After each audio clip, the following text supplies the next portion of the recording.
Doctor, here, Dr. Hegde, thank you very much for your enlightening speech. I would like to ask you about.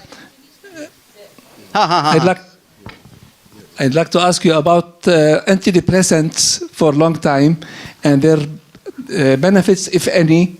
And I know that you are. What a beautiful question. What a beautiful question. Yes. You couldn't have asked a better question. This is $1 million question. Thank you.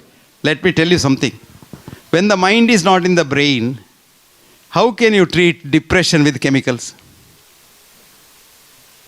Do you know what happens when you treat depression with chemicals? You become demented. And that's called Alzheimer's disease. One professor of neurology, psychiatry, in New York, this girl wrote a book. Her name is Grace Elizabeth Jackson. What's her name? Write down. Grace Elizabeth Jackson. And the book says, Dementia, a drug-induced crime on mankind. Dementia, a drug-induced crime on mankind. Okay? And this book is selling like hotcakes and she has made millions. But she has been dismissed as a professor of psychiatry from the New York University because of writing that book. Please read Grace Elizabeth Jackson's book and it will tell you it's a very nice book. It goes into the chemistry of it. I mean, when the mind is not there, the best treatment for depression is social support, behavioral therapy, group therapy. Patients come out of it. You know what happens when you take drugs for depression on a long-term basis? The patient commits suicide. One of the side effects of antidepressant drugs is it stimulates the brain to commit suicide. Now, most of the crimes, even homicides, are due to taking antidepressant drugs. I won't go further into it. One example is Germanwings plane was taken down by the co-pilot because he was on a heavy dose of antidepressants. I mean, go on and on and on. But that's a beautiful question. As a matter of fact, there is no scientific basis for treating mental illnesses with chemical drugs. For mental illnesses, only psychotherapy.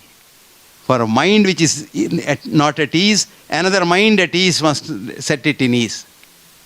Not a chemical molecule. Yes, sir. Doctor, most of the people now suffer from the diabetic. No, that's not a wrong. That's a wrong statement. Incidence of diabetes genuinely has not gone up, but we are creating diabetes. So, for example, in his area, you give that chemical for depression. What's that called? Thallium. Huh? Produces diabetes. Our friend takes statin. 40% of statin taking patients become diabetics in 1 year. So are we not manufacturing a lot of diabetes? I mean, of course, we are producing obesity, which is one of the important causes of diabetes. Obesity is very rampant in the West. Even in this country, I see almost every other person is obese.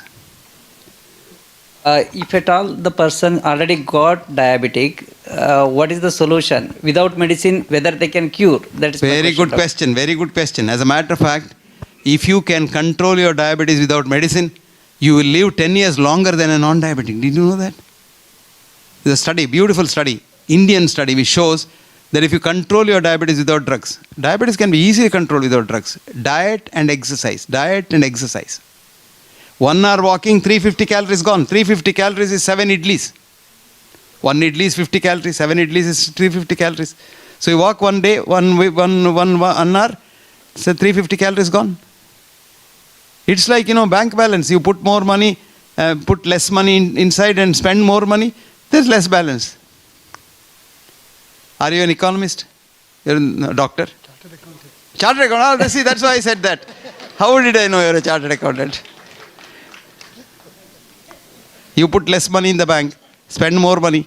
So balance is less, isn't it? See, chartered accountant, bright chartered accountant. See, how did I know? Good man. Walk. Thank you, doctor. Thank you. And relax. More tension, you want this, you want that. Chartered accountant, then, especially if you're a chartered accountant accounting the Ravana account, then your blood sugar will go up.